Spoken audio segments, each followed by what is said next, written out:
Process of suction stroke. Inlet valve open, mixture in. Piston move from TDC to BDC. Suction stroke complete. Process of compression stroke. Inlet valve close. Piston move from BDC to TDC. Mixture compressed. Compression stroke complete. Process of power OR firing, stroke. Piston move from TDC to BDC.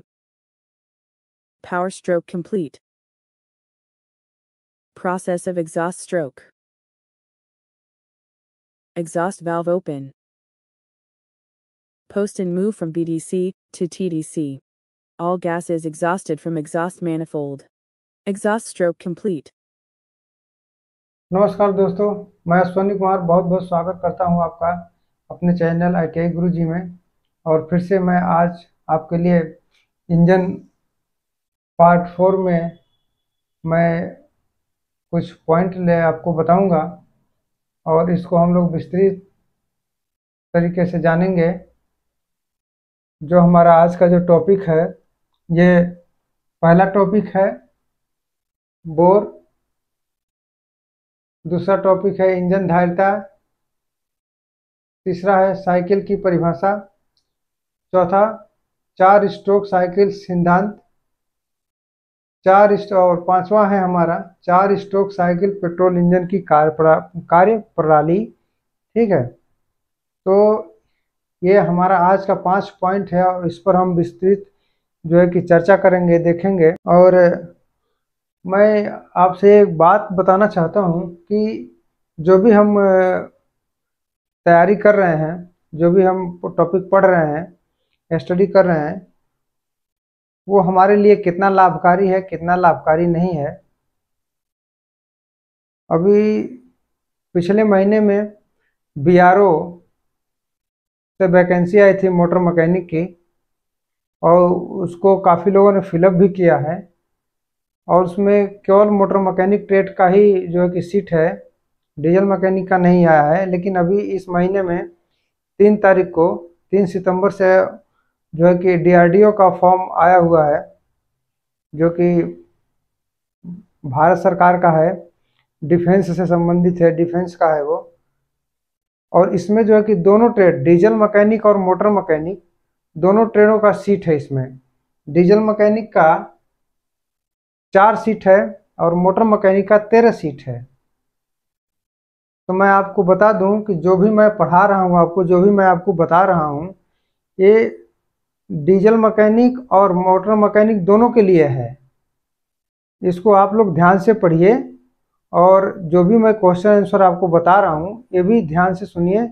मैं जो trade से संबंधित है उसमें से 90% उस exam में पूछा जाएगा, चाहे DRDO का हो, चाहे BRO का हो, चाहे डीजल मैकेनिक का हो, चाहे मोटर मैकेनिक का हो। और जो भी हम लोग पढ़ रहे हैं, हमारा मेन मोटो है कि हम लोग सरकारी नौकरी मिले, हम लोग को एक रोजगार मिल जाए। जो कि पढ़िए और एक मिशन बना लीजिए कि हमको सरकारी नौकरी करनी ही है। तो इस क्लास से आपको फ़ायदा ये होगा कि पहली बात तो आपका सिलेबस भी कंप्लीट होगा मोटर मैकेनिक का, ठीक। और जो हम तैयारी कर रहे हैं डीजल मैकेनिक और मोटर मैकेनिक का, जो है कि कंपटीशन लेवल पे जॉब के लिए, उसके लिए भी बेहतर है।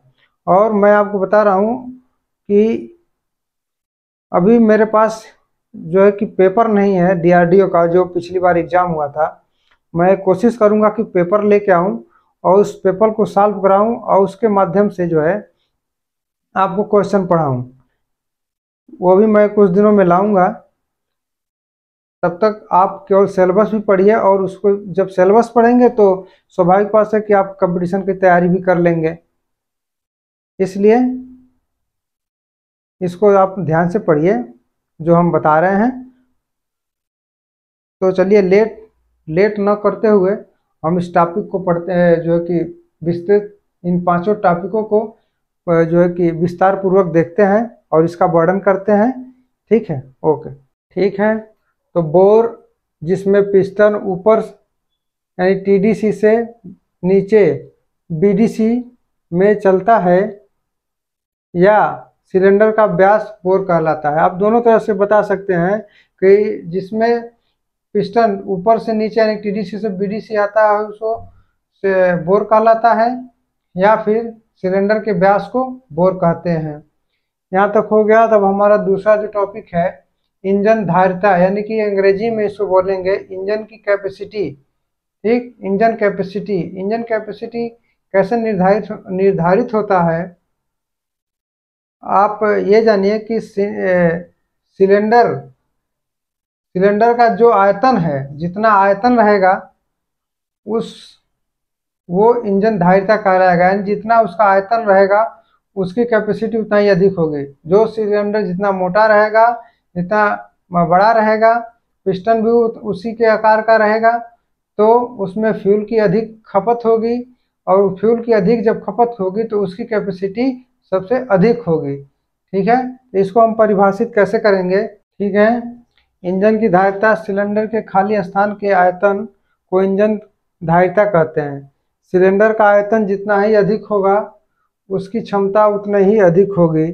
आपको बता दें जो भी गाड़ियां आती हैं उसका सीसी में होता है क्यूबिक सेंटीमीटर। ठीक है, जैसे 50 सीसी गाड़ियां, 100 सीसी की गाड़ियां, 200, 300।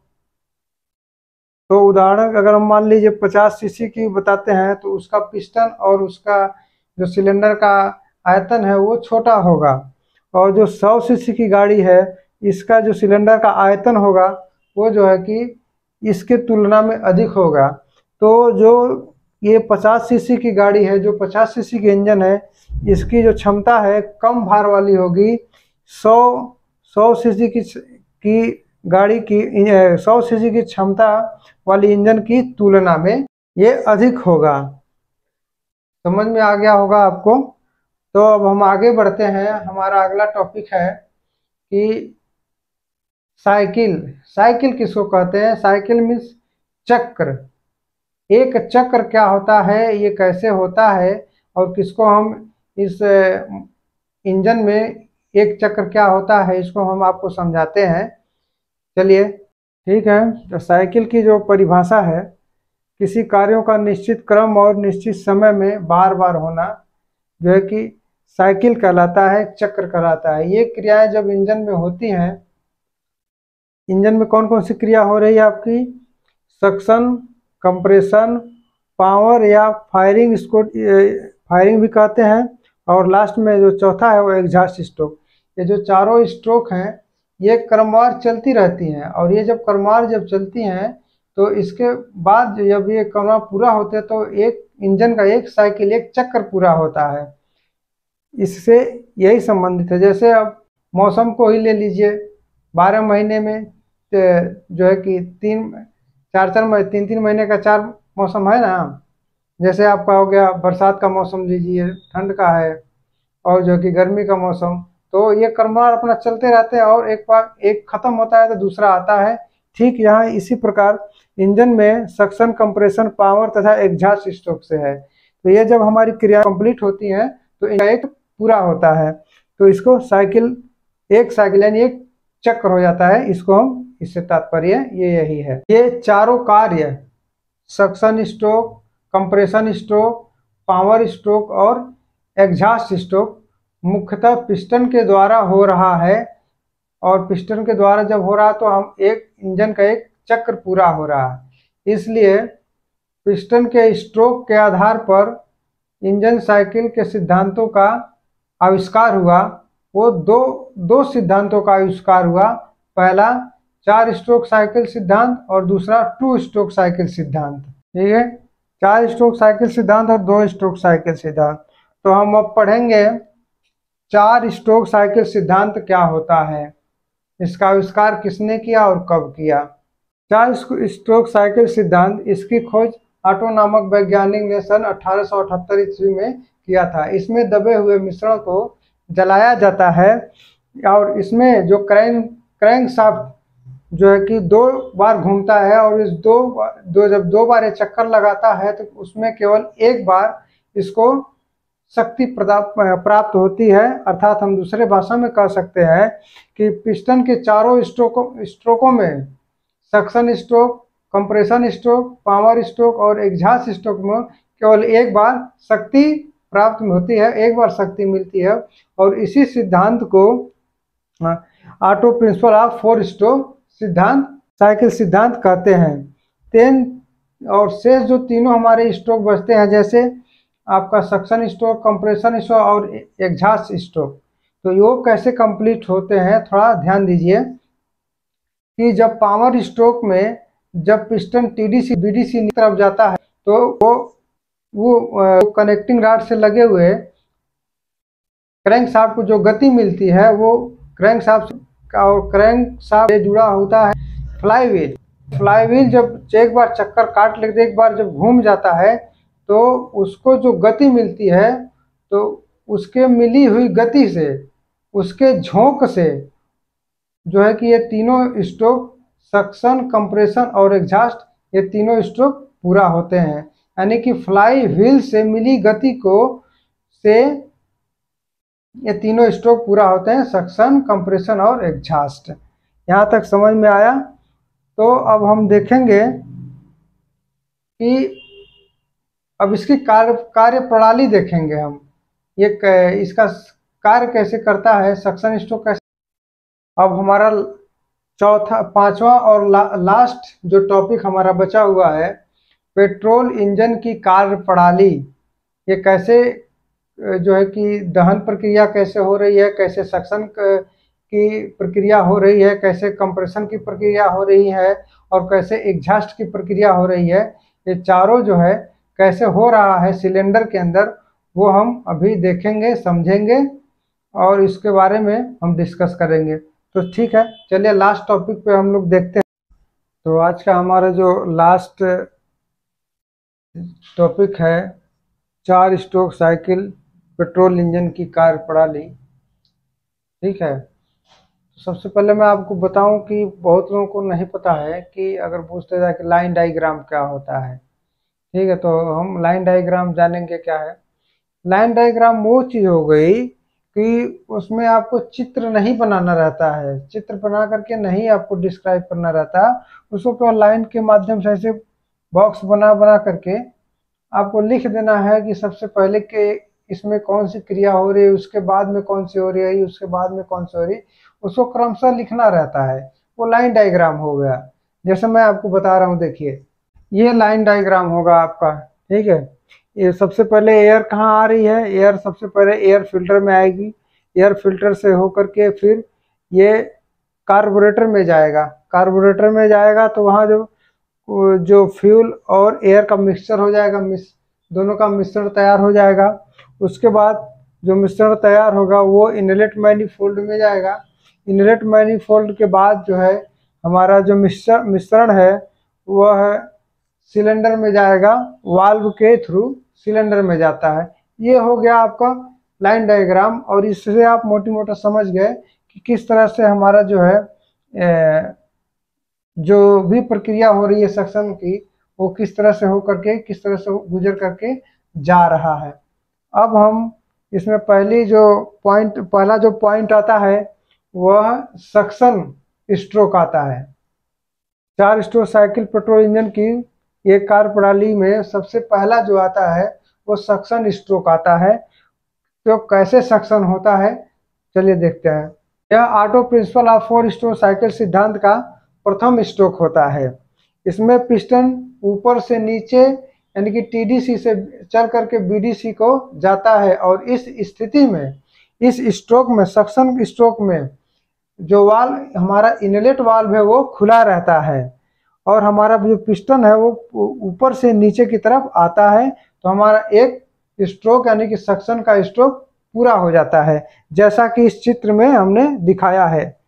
यहाँ स्पार्क प्लग लगा हुआ है और ये 2 ठो वाल्व है, एक एग्जॉस्ट वाल्व है, एक इनलेट वाल्व है, और ये सिलेंडर है और पिस्टन। तो इस चित्र में पिस्टन की स्थिति कहाँ है, नीचे है, और इनलेट वाल्व हमारा क्या हुआ है, खुला हुआ है। तो हमारा सक्शन स्ट्रोक कंप्लीट होता है। एनिमेशन वाला वीडियो देखिए, आपको अच्छी तरह से समझ में आएगा। आप वीडियो देखिए। Process of suction stroke. Inlet valve open, mixture in. Piston move from TDC to BDC. Suction stroke complete.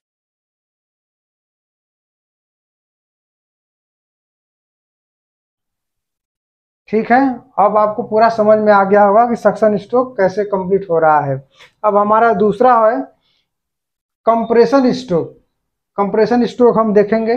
ठीक है, कंप्रेशन स्ट्रोक में क्या होता है, यह auto principle of four stroke cycle सिद्धांत का दूसरा नियम है, दूसरा स्ट्रोक होता है। इसमें पिस्टन जो है जो बीडीसी से चल करके के टीडीसी को जाता है, यानी कि नीचे से चल करके ऊपर जाता है। और इस स्ट्रोक में इनलेट वाल्व जो है कि बंद हो जाता है। और इनलेट वाल्व बंद होने के नाते जैसे ही ये ऊपर जाता है, ये जैसे जैसे हमारा पिस्टन सिलेंडर में ऊपर बढ़ता जाता है, तो इसमें भरा हुआ फ्यूल और एयर का जो मिश्रण है वह धीरे धीरे कंप्रेस होने लगता है, धीरे धीरे दबने लगता है और सिलेंडर हेड में बने हुए कंप्रेसर चेंबर में वह पूर्णतः दब जाता है।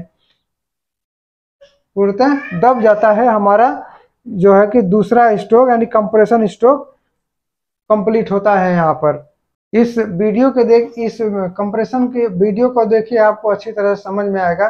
ठीक है, ये पहले वीडियो देखिए आप। Process of compression stroke. Inlet valve close. Piston move from BDC to TDC. Mixture compressed in combustion chamber. Compression stroke complete. ठीक है, आपको अब संपूर्णतः समझ में आ गया होगा कि कंप्रेशन की जो प्रक्रिया है इस वीडियो के माध्यम से कैसे पूर्ण हो रही है। तब हमारा तीसरा और मेन टॉपिक जो आता है वो है इसका पावर या फायरिंग स्ट्रोक।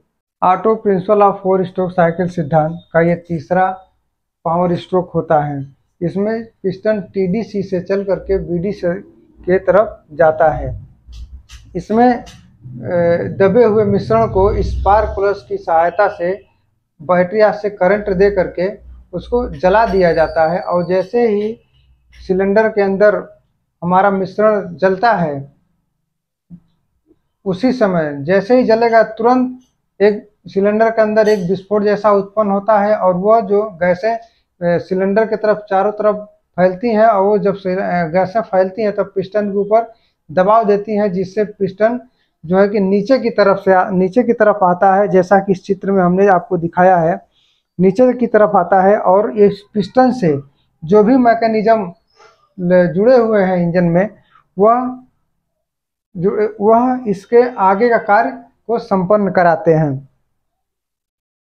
ठीक है, तो समझ में आ गया। और जो हमारा लास्ट टॉपिक बच रहा है क्या, एग्जॉस्ट स्ट्रोक। अब हम एग्जॉस्ट स्ट्रोक देखेंगे कैसे काम करता है। तो जैसे मान लीजिए ये यहाँ पर पावर स्ट्रोक हो रहा है, एक गैसें जल रही हैं, उस गैसों को निकलने के लिए बाहर तो जाना चाहिए।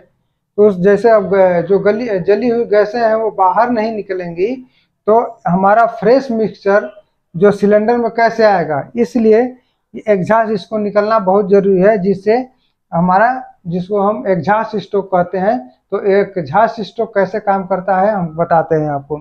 और पावर स्ट्रोक का ये जो चित्र और ये जो मैं आपको अभी बताया, अगर नहीं आपको समझ में आया तो ये वीडियो देखिए, आपको अच्छी तरह से समझ में आ जाएगा। Process of power stroke. Piston move from TDC to BDC. All gases expanded and press the piston in down. Power stroke complete. Exhaust stroke auto principle of four cycle सिद्धांत का अंतिम स्ट्रोक होता है। इसमें पिस्टन बीडीसी से चलकर TDC को जाता है। इसमें जली हुई जो गैसें हैं, जो पावर स्ट्रोक में जो गैसें जल जाती हैं, वह इस स्ट्रोक में जो है कि एग्जॉस्ट वाल्व के द्वारा बाहर निकाला जाता है। और इस स्थिति में हमारा एग्जॉस्ट वाल्व जो है खुला रहता है, जिससे हमारी जो गैसें हैं वो बाहर की तरफ निकल जाती है, जैसा कि इस चित्र में हमने आपको दिखाया है।